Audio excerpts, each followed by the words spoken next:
Yo, Yamamo, Akroma strong so ever POG Media semester. So over subscribe, like you may share the mouth of influencer in Kebisene news be out of platforms so also what would be echo and the about for Jintre, a shand that a comment section, from my son, Jumadino, Ebecoso 101. Yambon Rama Shebegrafi, Abra, Aya Haruna, Ijuzu, Kasa, and Fa Ghana, Hawa, Ayakan, Furiata, any MPP, either Abbo or Mino, na all Casino, and a Oppong also try Senka or Butino, and I think Bianco Oneno, and the challenging so Wada. Haruna chairs and power chona Shebegrafi, now we're exposing your baby for IMF dues, and the Ken Furiata Numabia or Yanko, Nikunkuti.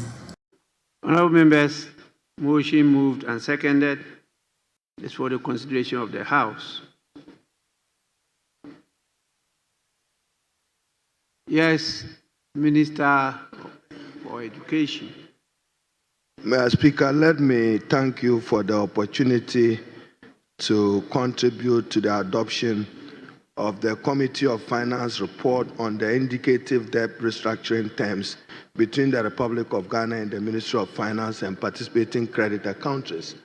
Mr. Speaker, this report reveals the hole that the present Mahama administration in terms of economic management and governance inherited from the previous administration. A debt restructuring which has limited the power of the government of Ghana even to borrow. And Mr. Speaker, there are three types of debt. Those that we owe bilateral, those that are multilateral, and those that are commercial. Mr. Speaker, because of this debt restructuring, which is part of the ECF, the government of Ghana under the previous administration again agreed with the IMF. Ghana is constrained from borrowing or accessing credit in the international capital market. For this year, Ghana can only do $250 million US. Into 2026, $500 million US. And into 2027, when we are out of the IMF, some $1.5 billion. Mr. Speaker, in concluding, and I hope that our colleagues, this is what the Ken Oforiatta economists led Ghana to. Mr. Speaker, if you take 2.8 billion and you want to understand what John Dramani Mahama and his Minister of Finance, Ijūūvū, have done, 2.8 billion at an exchange rate of 16 cedis would have given you some 44.8 billion. Today, the same amount at 10.3 or 4 cedis is 28 billion. This is how much prudent, disciplined economic management can do when we adopt this. So, Mr. Speaker, the Honorable Minister for Finance is doing good. He needs the support of this House, but for developments in Iran and Israel, government, you made reference to external factors. Look at your budget of 2022, 2023. You said external rigidities.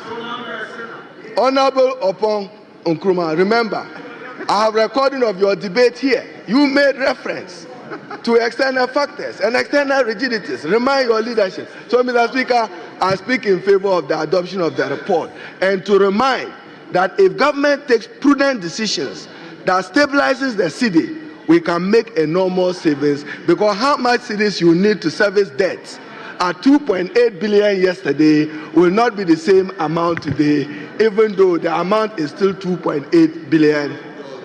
I thank you, Mr. Speaker.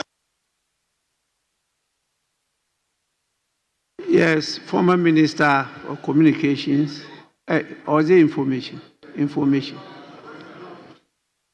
Oh, you went to Works and Housing.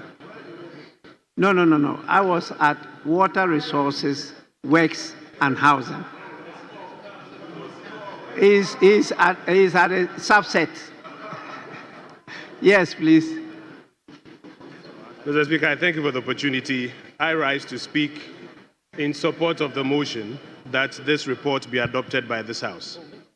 except to point out two things to our colleagues on the government benches. You cannot approbate and reprobate.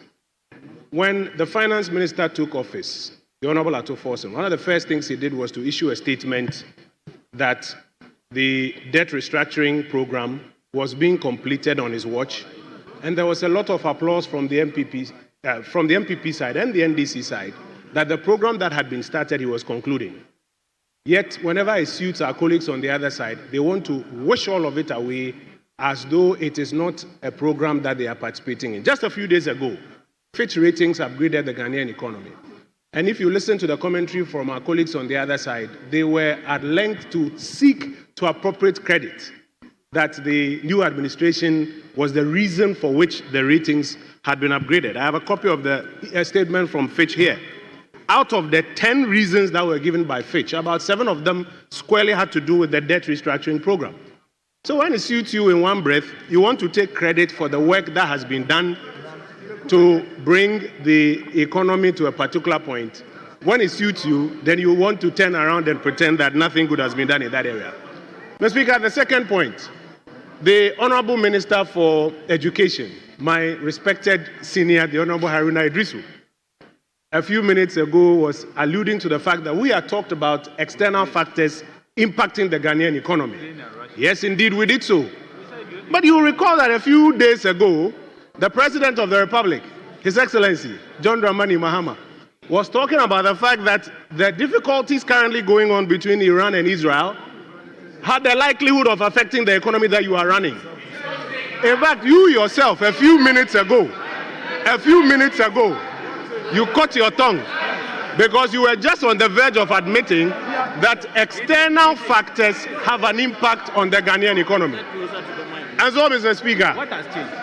Yes, Ghana has had to go through a debt restructuring program, part of which this House is today approving. But, Mr. Speaker, it is not all as a consequence of economic management domestically.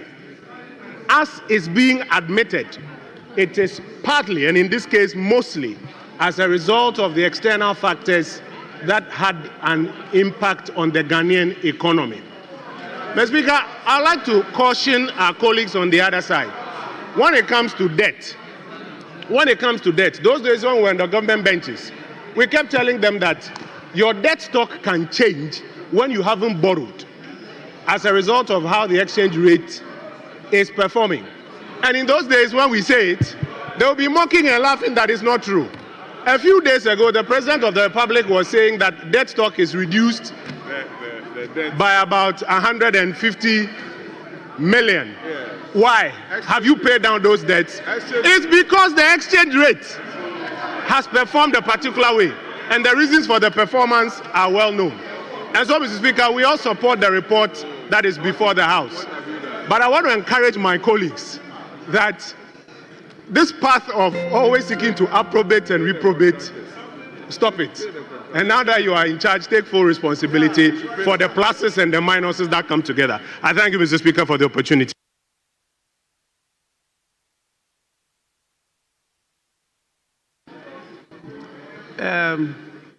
The Honorable Minister of State in charge of government communication.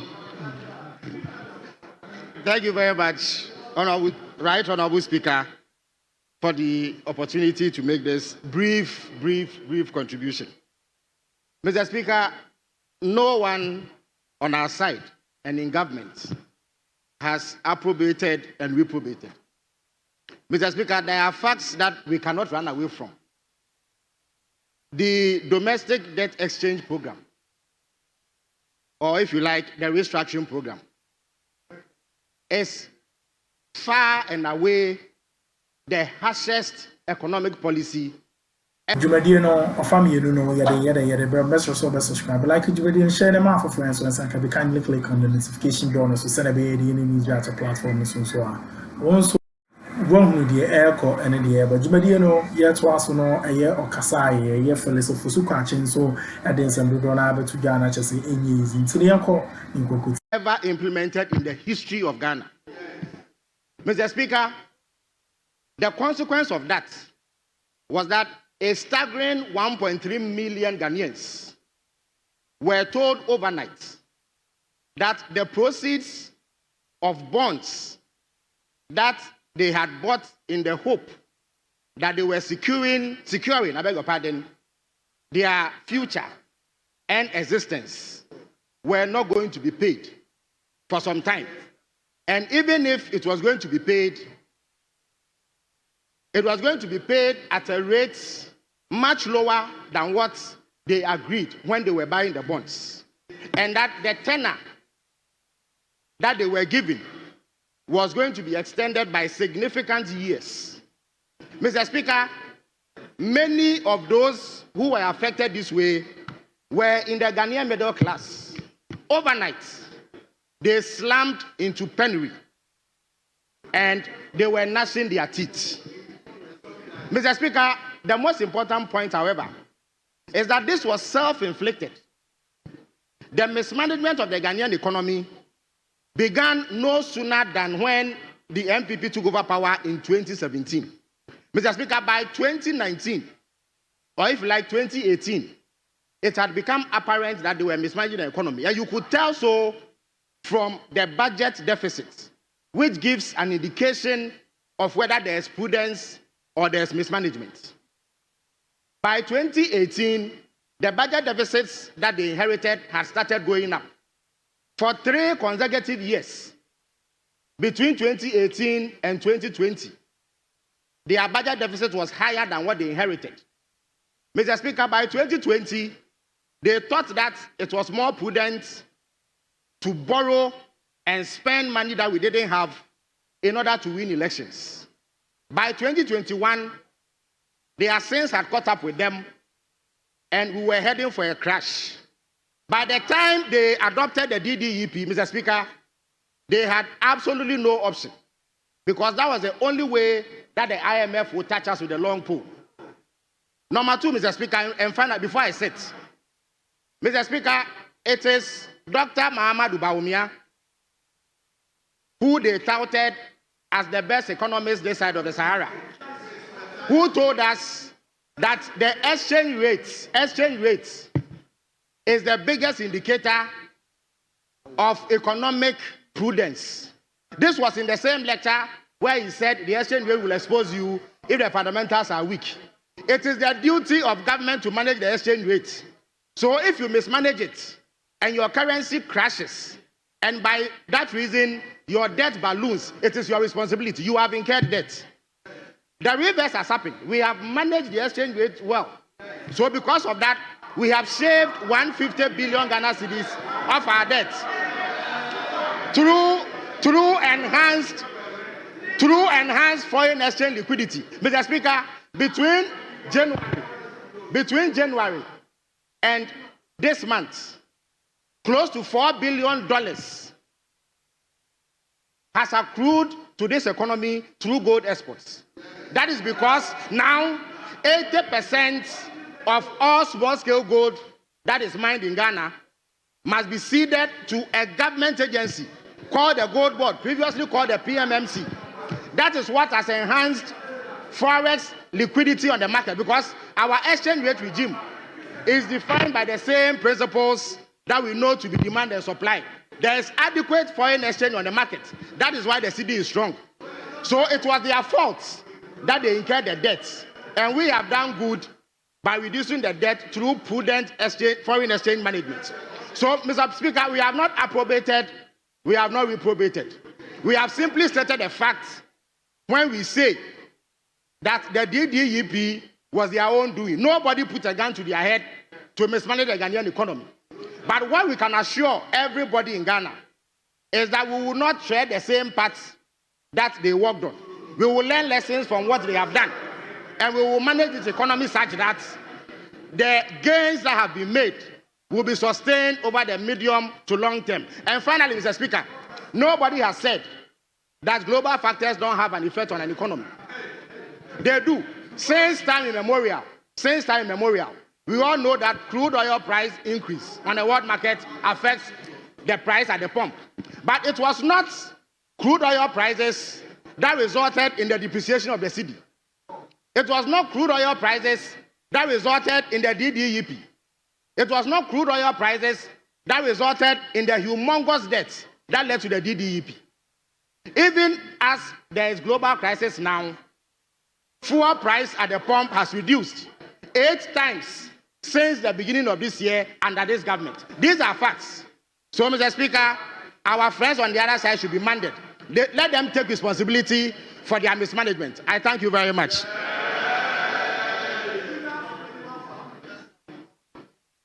Yes, honorable members, I put the question.